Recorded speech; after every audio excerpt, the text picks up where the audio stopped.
Avem așadar cea de-a 18-a ediție a conferinței Great People Inside, de data aceasta denumită Everything HR. Vă mulțumim că ați ales și de data aceasta să faceți parte din povestea noastră, să o scriem împreună. Bine v-am găsit și bine v-am regăsit pentru cei cu care mă revăd. Eu am mai prezentat și anul trecut alături de Adi, căruia îi mulțumesc pentru că e un om atât de priceput și ați văzut și dumneavoastră ce energie are. Pandemie, război, fake news la tot pasul, o inteligență artificială care se dezvoltă alert și piața muncii care se schimbă rapid. Ce facem? Cum ne adaptăm? Ei bine, pe parcursul anului pe care l-am depășit, l-am trecut, familia Great People Inside nu a stat degeaba, ci a lucrat continuu pentru a aduce în fața dumneavoastră cei mai pricepuți speakeri, antreprenori, vizionari și nu numai. Anul acesta vom avea și premiere, în sensul bun. Vă lăsăm să descoperiți pe parcursul acestor 2 zile și să ne bucurăm împreună. Eu zic să începem. Adi și-a luat locul confortabil și mă voi alătura și eu imediat. Da, vă spuneam că anul acesta vom avea și premiere și cumva nu i-aș denumi invitat special. Pentru noi toți speakerii sunt deosebiți, dar aș vrea să aduc o notă personală. De data aceasta, cumva mă intersectez cu domeniul în care eu activez, lumea sportului. Și aș spune că sunt privilegiată ca activitatea mea să se desfășoare în această lume. Pentru că sportivii, dincolo de multiplele lor calități, evident, de necontestat, reușesc să dea mai departe și să formeze generații. Primul invitat care deschide această ediție, dincolo de voluntariat, proiectele sociale și de mediu, care îl determină să își schimbe viața, în cadrul proiectului Ziua Bună, Ziua Voluntarilor Mici, are ocazia de a încuraja pe elevi să devină responsabili și să se implice în problemele comunității. Viața lui este plină de adrenalină, veți vedea și de ce. Participă la maratoane montane din țară și străinătate, iar cele mai importante victorii le are la concursul, atenție, 6633 Arctic Ultra, 620 de kilometri, pe care nu l-a câștigat odată, ci de 3 ori consecutiv, 2016, 2017 și 2018. Doamnelor, domnilor, în aplauzele dumneavoastră, Tiberiu Ușeriu.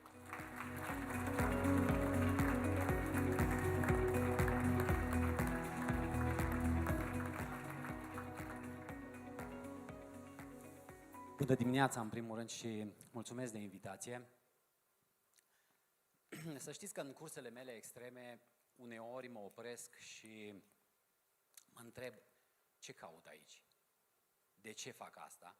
Să știți că la fel mă întreb și uneori când mă aflu pe o scenă și vorbesc în fața unor oameni ca și dumneavoastră. Ce fac eu aici, de fapt? De ce sunt aici? Am văzut că pe programul inițial era domnul primar, trebuia să vorbească, să facă deschiderea, și domnul Coliban. Și m-am uitat puțin să văd cine este domnul primar și am văzut că în 3 minute am văzut povestea și m-am gândit să preiau eu ca și gazdă, să vorbesc eu în locul lui și el va veni și va lua povestea mea. Deci cam așa o să decurgă lucrurile în continuare. Eu sunt domnul primar. Mulțumesc! Am vrut ca să fac puțin așa o glumă de început, ca să mă destind eu, nu dumneavoastră. Să știți că sunt una dintre persoanele care a avut nevoie de o a doua șansă în viață și o să înțelegeți pe parcurs de ce. Și am încercat pe cât posibil să fructific această șansă și să fac ceva din ea. Așa că am încercat să fac ce cred eu că este mai bine, deși de fiecare dată atunci când am făcut lucrurile, am crezut că drumul cel adevărat este cel pe care îl ai atunci în față. Mă întorceam după 10 ani de zile dintr-o gaură neagră, foarte neagră.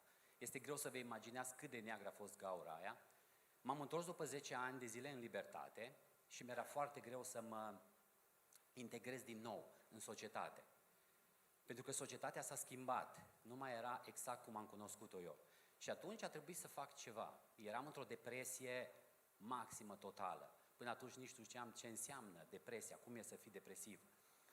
La un moment dat am consultat și un psiholog, domnul Mircea Miclea, poate ați auzit de el, și am început să povestesc cu el, nu pe canapea, el era voluntar la Tășuleasa Social, proiectul unde eu activez și astăzi, și povesteam cu el și cred că mai mult sau mai puțin mă plângeam de ceea ce mi-a oferit mie viața.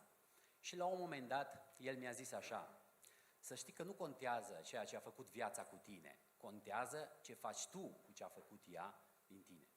Și atunci, pe moment, nici măcar n-am înțeles ce vrea să zică.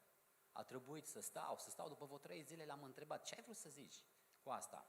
Și el mi-a explicat puțin de unde vin aceste cuvinte și ce aș putea eu să fac. Și atunci am zis: bun, trebuie să schimb ceva. La un moment dat, mi-am luat niște câini de companie. Eu locuiesc undeva în Pasul Tihuța. Cred că ați auzit de Pasul Tihuța, acolo unde de fiecare iarnă se oprește drumul. Și scoteam în fiecare dimineață la plimbare. Iar la un moment dat am zis: ce fain ar fi să alerg și eu câteva minute cu ei. Am alergat câțiva metri și mi-am dat seama că ceva se întâmplă. Adică nu puteam să fac asta, mi-era foarte greu. Mă schimbam din toate punctele de vedere fizic și mi-a fost destul de greu. Dar am zis: bun, în fiecare dimineață trebuie să scot câinii la plimbare, hai să alerg și eu puțin. Și făceam asta în fiecare dimineață. La un moment dat mi-am dat seama că îmi place extrem de mult. Dar să știți că nu să alerg. Îmi plăcea momentul atunci când nu mai puteam, când trebuia să mă opresc și să-mi găsesc un motiv de ce să mă duc mai departe. Și atunci am zis: bun, dacă îmi place acest moment, ce bine, pentru că așa pot să progresez.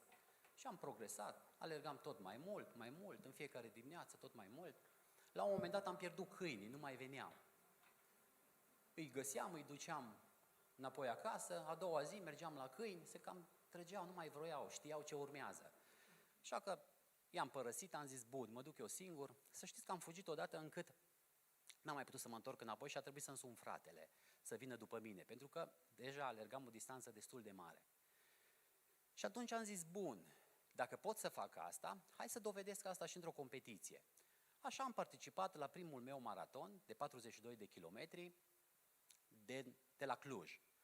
Dar am zis că aș vrea să-l fac altfel, pentru că la un moment dat citisem despre un ultramaratonist care alerga distanța de acasă până unde era competiția și după aia alerga și competiția în sine. Și am zis: hai să fac și eu acest lucru.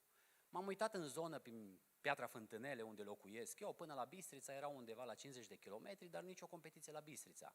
M-am dus mai departe, Beclean, Dej, nimic. Am găsit în Cluj, maraton internațional de la Cluj. Și am zis: bun, distanța din Pasul Tihuța până la Cluj era undeva la 180 de kilometri, plus 42 de kilometri. Se aduna undeva la 200 și ceva de kilometri. Și aici o să vă zic un lucru foarte, foarte interesant când am început eu să gândesc despre acest proiect al meu. Eu eram sigur că am să-l pot, pentru că, cum v-am zis, veneam dintr-o gaură neagră încât pentru mine nimic nu mai era imposibil de făcut. Și am început să povestesc cu prietenii, familia, cunoscuții care aveam atunci despre asta. Și să știți că am găsit 3 feluri de oameni foarte, foarte interesanți aici. Sunt cei care știu despre ce este vorba atunci când le povestești despre alergare și încep imediat cu partea tehnică.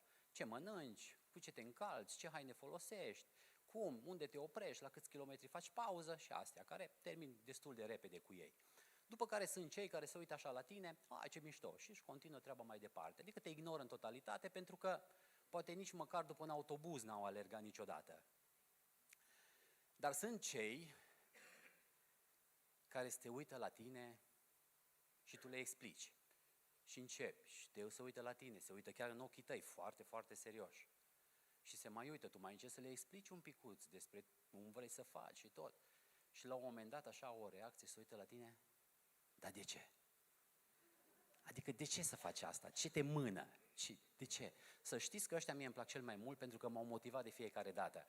Pentru că nici eu nu știu de ce fac asta, știu doar că mi-a schimbat viața. Sportul, în general, îți schimbă viața, pentru că unul dintre lucrurile foarte interesante la sport sunt pentru că te disciplinează, adică devii altul, în timp ce îți pui un proiect în față și vrei ca să-l urmezi. Bineînțeles că eu mi-am controlat antrenamentele, doar că într-o dimineață a trebuit să mă trezesc și să alerg spre Cluj, din Piatra Fântânele. Mi-am convins și niște prieteni să mă ajute pe partea asta cu hidratarea, cu mâncare, ca să nu am eu de cărat tot, și am plecat înspre Cluj. Am ajuns la Cluj, am făcut o pauză de 15 minute, după care am plecat și în alergarea de ultramaraton, de maraton, de 42 de kilometri. Am terminat cei 42 de kilometri și acolo m-a motivat un lucru foarte mult. Depășeam foarte mulți sportivi care alergau doar la maraton. Și eu încă mai puteam ca să alerg. În 24 de ore am făcut această alergare și bineînțeles că la final m-am declarat singur ultramaratonist. Am suferit câteva zile, bineînțeles, pentru că era la început de carieră de ultramaratonist.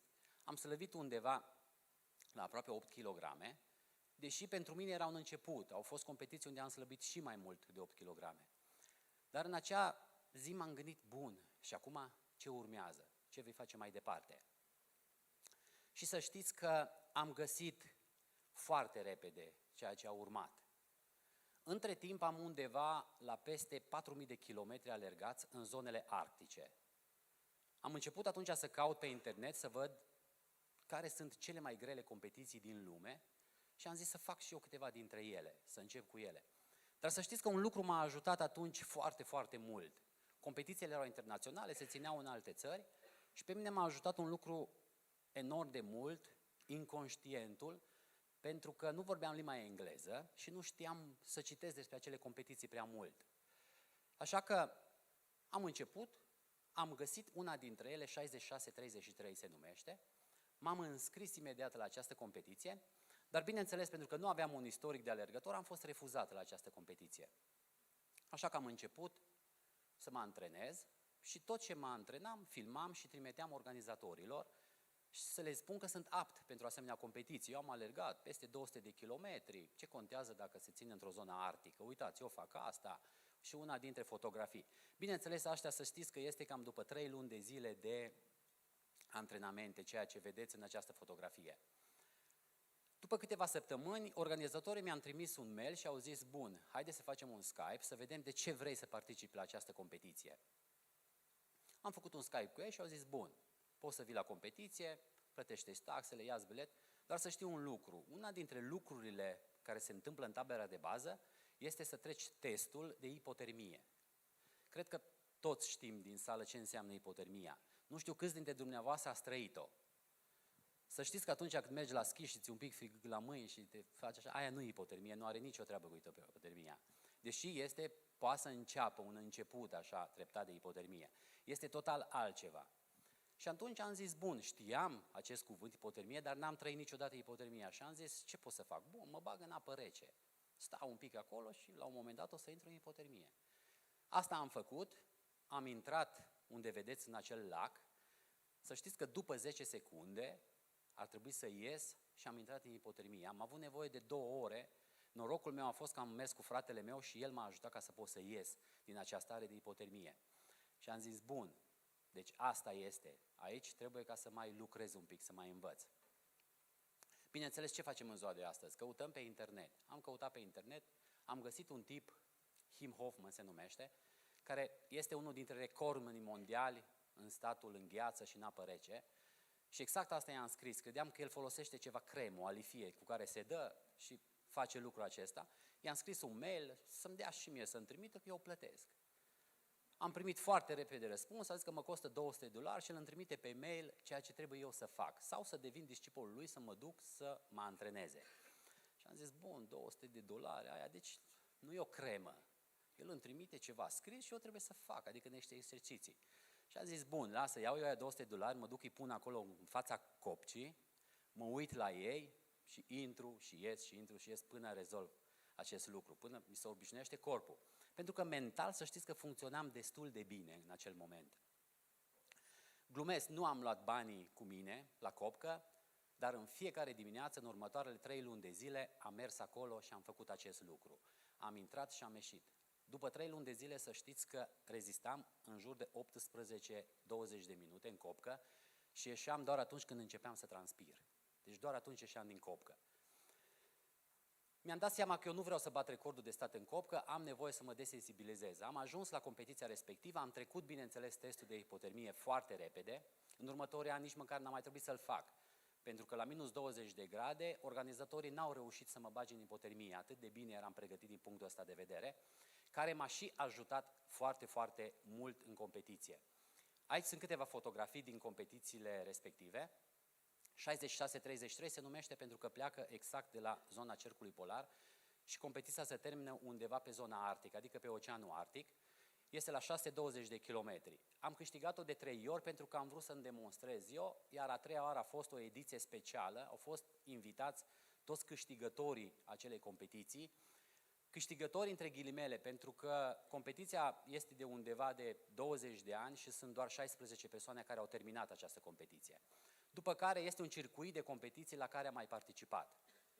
Aici este o fotografie în una din punctele de control și de fiecare dată m-am bucurat că nu am văzut în timpul competițiilor fotografii respective și doar după. Dar să știți că eu am avut de fiecare dată un motto al meu pe care mi l-am creat. Atunci când nu mai poți un pic. Trebuie doar să știi de ce faci acest lucru. Între timp am mai participat la câteva competiții în zonele arctice, de 800 de kilometri și 500 de kilometri. Bineînțeles că atunci când meri și crezi că le știi pe toate și ești pregătit, se pot întâmpla și lucruri mai puțin plăcute.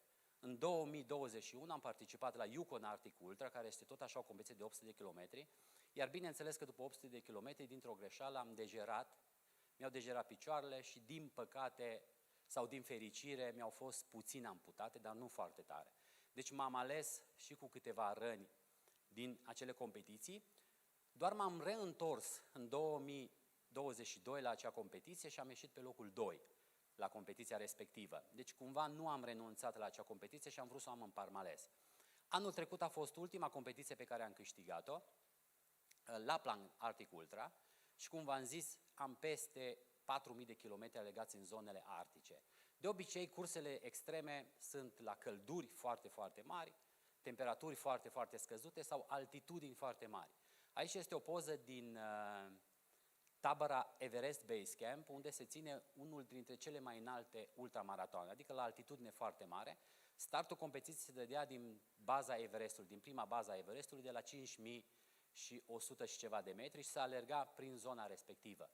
Acolo mi-am dat seama că degeaba ai pregătire fizică, degeaba gândești foarte mult, dacă n-ai oxigen este o problemă destul de mare și partea de aclimatizare a fost foarte, foarte importantă pentru mine. Nu am câștigat această competiție, dar am fost mândru că am fost primul după nepalezi. Deci totuși pentru mine a fost o competiție care m-a provocat. Aici sunt undeva pe Island Peak, atunci când făceam aclimatizarea.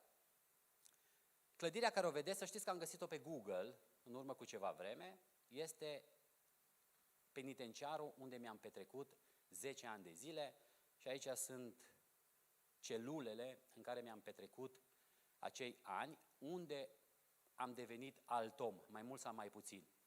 Bineînțeles că după ce am ieșit de acolo a fost foarte important oamenii care au fost lângă mine și de fiecare dată îi pomenesc și mulțumesc. Sunt oamenii de la Asociația Tășuleasă Social, unde eu activez și astăzi, unde se ocupă din anul 2000 de multe proiecte sociale, în mare parte. Este o pepinieră de voluntari, dar se ocupă și cu proiecte de mediu în mare parte. Iar unul dintre proiectele mari, sunt inițiatorul acestui proiect, este Via Transilvanica. Via Transilvanica este un fel de Camino de Santiago, o cărare care pleacă de undeva de la Mănăstirea Putna și se termină la Drobeta Turno Severin. Fiecare kilometru este semnat cu o asemenea bornă care are 260 de kilograme la 1,20 m. Deci în fiecare kilometru există o asemenea bornă. Puteam să facem o catedrală din atâta. Este făcută din piatră de andezit, sculptată și fiecare sculptură este codul QR. Adică mergi, pui aplicația pe ea și îți zice ce poți să vizitezi în zona respectivă. Trece prin 10 județe. Și bineînțeles atunci când am făcut acest proiect, fratele meu avea puțină experiență pentru că a mers să mai ia de la alții despre acest proiect și a zis, bun, eu am să-l merg tot. S-a gândit el cam cât are nevoie, undeva la 60 ceva de zile, pentru că este în etape, o etapă este undeva între 15 și 25 de kilometri.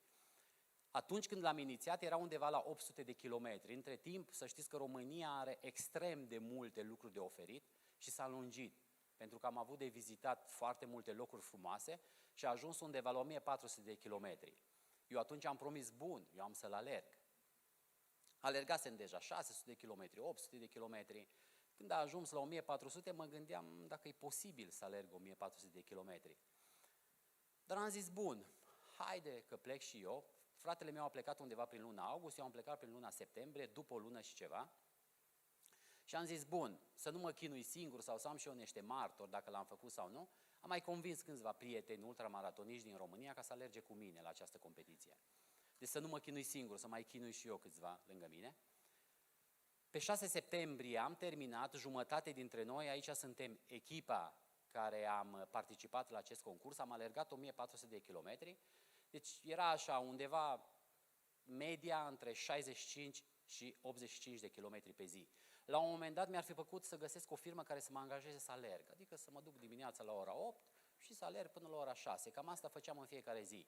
Să știți că am găsit, în 2014, era o firmă din Germania care plătea fiecare kilometru, îți punea un dispozitiv pe picioare și cumva ei vroiau să promoveze partea asta de alergare în masă.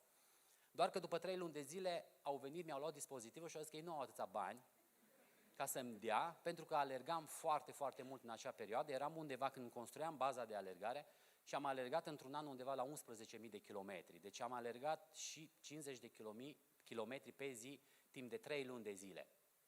Deci cumva această competiție de 1400 de kilometri a fost mai mult între prieteni și am vrut foarte mult să promovăm proiectul Via Transilvanica, care din punctul meu de vedere este unul dintre cele mai mari proiecte făcute de o asociație non-guvernamentală în România pe fonduri private. Adică nu am accesat nici măcar un leu de la stat. Pentru că știți, atunci când statul îți dă ceva, are nevoie de mult mai mult, adică de capital politic. Și asta noi am încercat să nu-l politizăm.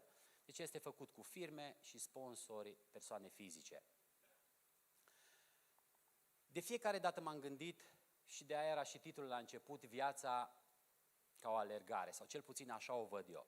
Dar cred că de fiecare dată am impresia și știu, viața este o alergare continuă, important este să nu pierzi direcția și, bineînțeles, cel mai important este să nu pierzi încrederea în linia de finish. Eu vă mulțumesc foarte mult și vă doresc o zi plăcută în continuare. Mulțumesc! Mulțumim! Impresionant, impresionant.